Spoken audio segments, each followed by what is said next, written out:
स्त्री की पत्नी मां लक्ष्मी ने उनसे एक औरत विधवा क्यों होती है इसके बारे में पूछा था। तो चलिए कहानी शुरू करते हैं। अगर आप भी आध्यात्मिक जानकारी पाना चाहते हैं तो इस चैनल को अभी सब्सक्राइब कर लें। तो एक बार माता लक्ष्मी भगवान विष्णु से मिलने के लिए जाती है और कहने लगती है, प्रभु, जब मैं आपसे मिलने के लिए आ रही थी तो मेरी नजर मृत्यु लोक पर पड़ी। वहां मैंने देखा कि 3 स्त्रियां जो आपस में सहेली थीं, उनमें से 2 स्त्रियों विधवा होकर के दुखी जीवन जी रही थीं, जबकि एक स्त्री सुहागन होकर के अपने पति के साथ सुखी जीवन जी रही थी। प्रभु, यह बात मेरी समझ में नहीं आई, इसलिए मेरे मन में 3 प्रश्न उठने लगे। अब मैं आपसे यह चाहती हूँ कि आप मेरे तीनों प्रश्नों के उत्तर देकर के मुझे संतुष्ट करने की कृपा करें। मित्रों, इस प्रकार माता लक्ष्मी की बात को सुनकर भगवान विष्णु कहते हैं, हे लक्ष्मी, तुम मुझे अपने तीनों प्रश्नों को बताओ। मैं तुम्हें तुम्हारे प्रश्नों के उत्तर देकर के पूरी तरह संतुष्ट करने का प्रयास करूंगा। अब माता लक्ष्मी कहती है, प्रभु, मेरा पहला प्रश्न है, कौन सी स्त्री समय से पहले विधवा हो जाती है? मेरा दूसरा प्रश्न है, कौन सी स्त्री को जीवन में कभी सुख नहीं मिलता? और मेरा तीसरा प्रश्न है, कौन सी चीज ऐसी है जो एक पत्नी अपने पति को मांगने से भी नहीं देती? मित्रों, इस प्रकार माता लक्ष्मी के प्रश्नों को सुनकर के भगवान विष्णु कहने लगे, तुम जिन स्त्रियों की बात कर रही हो उनमें से 2 स्त्रियों विधवा होकर अपना दुखी जीवन जी रही है और वहीं पर एक स्त्री सुहागन होकर के अपने पति के साथ में अपना सुखी जीवन जी रही है। तुम जानना चाहती हो आखिरकार ऐसा क्यों है? तो मैं तुम्हें एक छोटी सी कहानी सुनाता हूं। इस कहानी को बहुत ही ध्यान से सुना। आधी अधूरी कहानी सुनने वालों को आधा अधूरा ही ज्ञान प्राप्त होता है जो जीवन में कभी काम नहीं आता। हे लक्ष्मी, सबसे पहले मैं तुम्हें उस स्त्री की कहानी सुनाता हूं जो सुहागन बनकर के सुखी जीवन जी रही है। जिस सुहागन स्त्री की तुम बात कर रही हो वह स्त्री एक राजा के नौकर की पत्नी है और जिस नौकर की वह पत्नी है उस नौकर को अपनी पत्नी पर पूर्ण विश्वास और भरोसा है कि वह पतिव्रता है, जिसकी महिमा वह अपने साथियों में बार बार करता है। अब देखो, एक दिन की बात है, उस राजा के नौकर ने अपनी पत्नी की प्रशंसा इतनी की, यह बात धीरे धीरे फैलते हुए राजा के दरबार तक पहुंच गई।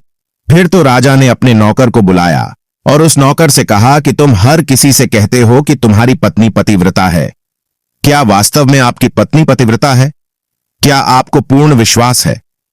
इस प्रकार राजा की बात सुनकर के नौकर कहने लगा, महाराज, मुझे पूरा विश्वास है और पूरे से भी आगे विश्वास है कि मेरी पत्नी पूरी तरह पतिव्रता है। अब इस समय पर राजा का महामंत्री कहने लगता है, यदि मैं तेरी पत्नी का पतिव्रत धर्म खंडित कर दूं तो तुझे क्या सजा मिलनी चाहिए? फिर तो नौकर ने कहा, यदि तुम मेरी पत्नी का पतिव्रत धर्म खंडित कर देते हो तो महाराज मुझे फांसी लगा देना। अब उधर वह राजा का नौकर भी मंत्री से कहता है, यदि महाराज यह मेरी पत्नी का पत्नी व्रत धर्म खंडित नहीं कर पाए तो इनको सजा क्या मिलनी चाहिए? तो राजा ने कहा कि मंत्री को भी फांसी की सजा दी जाएगी। फिर भगवान विष्णु कहते हैं, लक्ष्मी मंत्री ने स्वीकार कर लिया और नौकर से पूछा कि क्या वस्तु लाऊं जिसे तू माने कि मैं तेरी पत्नी का धर्म खंडित करने में सफल हुआ? तो नौकर ने कहा, मंत्री, यदि तुम मेरे घर से जाकर के मेरे विवाह के समय पर मुझे एक पटका मिला था और एक कतार मिली थी, वह मेरी पत्नी ने बहुत ही संभाल कर रखी है, जो सुहाग की निशानी मानी जाती है। यदि तू पटका और कतार लाकर मुझे दिखा दे तो मैं मान जाऊंगा कि मैं मेरी पत्नी का धर्म तूने पूरी तरह नष्ट कर दिया है। अब शर्त स्वीकार हो जाने के बाद में वह मंत्री शहर में जाता है और एक दुती से जाकर मिलता है। वह दुती हमेशा एक दूसरे से भिड़ने का काम करती थी और जो काम कोई नहीं कर पाता वह काम करने में वह सक्षम थी। फिर इस प्रकार उस मंत्री ने उस दुती को अपने स्वार्थ के लिए बुलाया और द्वितीय से कहा कि देखो, इस नाम का एक व्यक्ति उससे मेरी शर्त लगी है। और फिर उसने उसे शर्त के बारे में उसको सारा कुछ बता दिया। फिर वह दुती से कहने लगा, तू कैसे भी करके उस स्त्री से मेरा संपर्क करवा दे, तुझे जितना धन चाहिए मैं उतना धन दूंगा। इस प्रकार मंत्री की बात सुनकर के दुती कहने लगी, भाई, तू उस औरत के बारे में बात मत कर, वह औरत पूरी तरह से पतिव्रता है, तेरी ओर थूकेगी भी नहीं, तेरी शक्ल भी नहीं देखेगी और उनके परिवार के व्यक्ति खूंखार है, तेरी खाल उतार लेंगे। तो मंत्री कहने लगा, ठीक है, यदि तू मेरा उससे संपर्क नहीं करवा सकती है तो एक काम कर दे, उसके घर जाकर के पटका और कतार चुरा कर ला दे और उसकी पत्नी के गुप्तांग के पास में यदि कोई चिन्ह हो तो वह चिन्ह भी मुझे देख करके बता दे। फिर मैं तुझे मुंह मांगा इनाम दूंगा। यह बात दूती की समझ में आ गई और उसने कहा, ठीक है, मैं तुम्हारा काम अवश्य करूंगी। नौकर शहर में रहता था। दूती नौकर के घर जाती है, उसकी पत्नी से जाकर बोलता है, बेटी, मैं तेरी पति की बुआ हूं, मैं कई वर्षों के बाद आई। फिर उस स्त्री ने कहा, मैंने आपको पहले कभी देखा नहीं, इसलिए पहचान नहीं पाई। और इस प्रकार उस दूती को उस नौकर की पतिव्रता स्त्री ने बहुत बड़ा सम्मान दिया, मगर उसे क्या मालूम था कि यह उसके साथ में छल करने आई है। अब भगवान विष्णु कहते हैं, लक्ष्मी इस प्रकार वह दूती उस पतिव्रता स्त्री के साथ में 2 दिन तक रुकी। जिस समय वह स्त्री स्नान करने लगी तो दूती उठ करके उस पतिव्रता के कमर रगड़ने लगी। उस पतिव्रता स्त्री ने बहुत मना किया, फिर भी वह दूती नहीं मानी और कहने लगी, तुम मुझे तो बेटी से भी प्यारी लगती हो, तो मना मत करो। काफी दिनों के बाद में मेरी तुम्हारी मुलाकात पहली बार हुई है। अब ऐसा कहकर के वह दूती मुख पर हाथ फिराने लगी।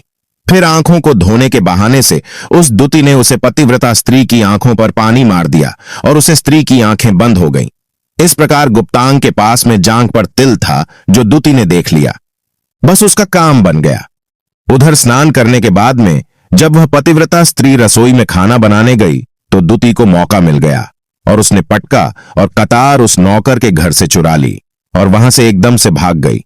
और जाकर के दूती ने वह पटका और कतार मंत्री को दे दिए और उस पतिव्रता स्त्री के जांघ पर तिल की निशानी भी बता दी। मंत्री सीधा राजा के दरबार में पहुंचा और राजा से जाकर कहा, महाराज, मैं नौकर की पत्नी के साथ में 2 दिन बिताए और यह पटका तथा कतार उसी के हाथों से लेकर आया हूं। फिर तो राजा ने दरबार लगाया और नौकर को बुलाया तथा महामंत्री से सभा में पटका और कतार नौकर को दिखाने के लिए कहा। फिर राजा की आज्ञा पाकर के मंत्री ने उस नौकर को पटका और कतार दिखाई और उसकी पत्नी की जांघ पर तिल भी बताया तो नौकर मान गया कि वास्तव में आज मेरी पत्नी ने अपना पतिव्रत धर्म पूरी तरह से भंग करवा लिया। भगवान विष्णु कहते हैं, लक्ष्मी, फिर तो राजा ने फांसी का दिन 15 दिन के बाद में रख दिया और कहा कि नौकर को 15 दिन के बाद में फांसी पर चढ़ाया जाएगा। और इस प्रकार से नौकर से उसकी अंतिम इच्छा पूछी तो नौकर ने कहा कि मैं अपनी पत्नी से अंतिम बार मिलना चाहता हूं। इस प्रकार राजा ने उस नौकर को आज्ञा दी कि ठीक है, तुम अपनी पत्नी से मिल सकते हो। फिर नौकर अपने घर गया और अपनी पत्नी से कहा कि आप मेरे साथ में बहुत बड़ा विश्वासघात किया। मैंने आपके विश्वास पर मंत्री से ऐसी शर्त लगाई थी कि राजा के दरबार में राजा के सामने मैंने कहा था कि मेरी पत्नी का पतिव्रत धर्म कोई नष्ट कर दे तो मुझे फांसी लगा देना। अब मुझे 15 दिन के बाद में फांसी लगा दी जाएगी। मेरे साथ विश्वासघात करके तुमने ठीक नहीं किया। उसे पतिव्रता स्त्री ने अपने पति को सारी बात बताई, मगर उस विश्वास नहीं हुआ और फिर नौकर राजा के दरबार में पहुंचा तो राजा फिर उसे कैद में डलवा दिया गया। अब उधर नौकर की पतिव्रता धर्म पत्नी ने परमात्मा को याद किया और अपना भेष बदल करके राजा के दरबार में गई और राजा से नाच दिखाने की आज्ञा मांगने लगी, क्योंकि वह स्त्री बहुत ही सुंदर थी और उधर राजा शौकीन होते हैं। इसलिए राजा ने आज्ञा दे दी कि सभी मंत्री आदि उपस्थित होकर के इस सुंदरी का नाच करवाने की पूरी व्यवस्था करी। भगवान विष्णु कहते हैं, लक्ष्मी, फिर तो सब मंत्री, महामंत्री, राजा आदि दरबार में उपस्थित हुए और फिर उस नौकर की धर्मपत्नी ने जब नाचना शुरू किया तो राजा को उस स्त्री का नाच बहुत ही सुंदर लगा। और फिर राजा ने कहा, तुम मुझसे क्या मांगना चाहती हो? तुम जो भी मांग मांगोगी मैं तुम्हें वही दूंगा। फिर उस नौकर की पतिव्रता स्त्री ने कहा, महाराज, आपकी सभा में मेरा चोर है जिसने मेरे रुपए लिए थे मगर आज तक वापस नहीं दिए, उसे फांसी की सजा दे दीजिए। अब राजा ने कहा, ठीक है, बताओ मेरे दरबार में तुम्हारा चोर कौन है, उसका नाम क्या है? मैं उसको फांसी की सजा अवश्य दूंगा। भगवान विष्णु कहते हैं, फिर उस नौकर की पतिव्रता स्त्री ने कहा, महाराज, आपका मंत्री मेरा चोर है, आप इनको फांसी की सजा अवश्य दें। अब उधर जैसे ही मंत्री ने सुना कि यह सुंदरी मुझे अपना चोर बता रही है तो मंत्री कहने लगा, महाराज, मैं कसम खाकर कहता हूं कि मैं इसका कभी कुछ नहीं चुराया है। मैंने इसे आज तक कभी देखा ही नहीं है तो मैं चोरी कैसे कर सकता हूं? मैं आज तक इसकी शक्ल ही नहीं देखी है। अब भगवान विष्णु कहते हैं, लक्ष्मी, जैसे ही मंत्री ने कहा कि मैं सुंदरी की आज तक शक्ल ही नहीं देखी है तो वह सुंदरी कहने लगी, महाराज, यह मंत्री मुझे जानता नहीं है, तो आप इससे यह पूछो यह पटका और कतार कहां से लाया था। मैं उस नौकर की पत्नी हूं जो आपके यहां पर नौकरी करता है और आप मेरे निर्दोष पति को फांसी चढ़ने वाले हैं। अब मैं आपको पूरी दस्त सुनती हूं। यह जो आपका मंत्री है इसने मेरे पास में अपनी एक दूती को भेज करके मेरी जांघ के दिल का पता लगाया और उसी ने यह पटका और कतार चुरा करके इसको ला करके दी और आपके मंत्री के द्वारा भेजी गई। दूती जब मेरे घर पर आई थी तो उसने मुझसे कहा था कि वह मेरे पति की बुआ है और वह पहली बार आई है, इसीलिए मैं उसको पहचान नहीं सकी। और महाराज, जिस प्रकार मैंने उस स्त्री को अपने यहां पर बहुत बड़ा सम्मान दिया और अपने घर पर उसके ठहरने की व्यवस्था की, और इस प्रकार उस नौकर की पतिव्रता स्त्री की बात को सुन करके राजा ने दूती को बुलाया। फिर उस दूती ने राजा को सारी सच्चाई बता दी, जिससे राजा ने उस नौकर को रिहा कर दिया और मंत्री को फांसी पर चढ़ा दिया। भगवान विष्णु कहते हैं, लक्ष्मी, इस प्रकार उस नौकर की पतिव्रता स्त्री ने अंत में राजा से कहा, महाराज, मैं अपने पति से बहुत प्यार करती हूं। मैं एक चरित्रवान स्त्री हूं। कभी भी मैं अपने पति का नाम तक अपने मुंह से नहीं लेती। भगवान विष्णु कहते हैं, लक्ष्मी, मेरी कहानी पूरी होती है। अब तुम अपने तीनों प्रश्नों के उत्तर सुनो। तुम्हारा पहला प्रश्न था, कौन सी स्त्री समय से पहले विधवा हो जाती है? तो जो स्त्रियां अपने पति का नाम लेती हैं वह समय से पहले विधवा हो जाती है, क्योंकि पति का नाम लेने से पति की उम्र कम हो जाती है और समय से पहले ही उनके पति की मृत्यु हो जाती है। ऐसी स्त्रियां जो पति का नाम लेती हैं समय से पहले ही विधवा होकर के एक दुखी जीवन जीती है। बस यही राज की बात है कि तुम जिन 3 सहेलियों की बातें कर रही थी उनमें से 2 विधवा थीं और एक यह नौकर की पत्नी थी जो पतिव्रता स्त्री थी। यह पतिव्रता स्त्री कभी भी अपने पति का नाम मुंह से नहीं लेती थी, और उधर वह 2 स्त्रियों जो विधवा होकर जीवन दुखी होकर जी रही है वह हमेशा अपने पति का नाम लेकर ही बुलाती थी, जिसकी वजह से उनके पति की उम्र कम हुई और फिर वह दोनों स्त्रियां समय से पहले ही विधवा हो गई और आज वह दुखी जीवन जी रही है। इसलिए कभी भी स्त्रियों को अपने पति का नाम अपने मुंह से नहीं लेना चाहिए। अब तुम्हारा दूसरा प्रश्न था, कौन सी स्त्री को जीवन में कभी सुख नहीं मिलता है?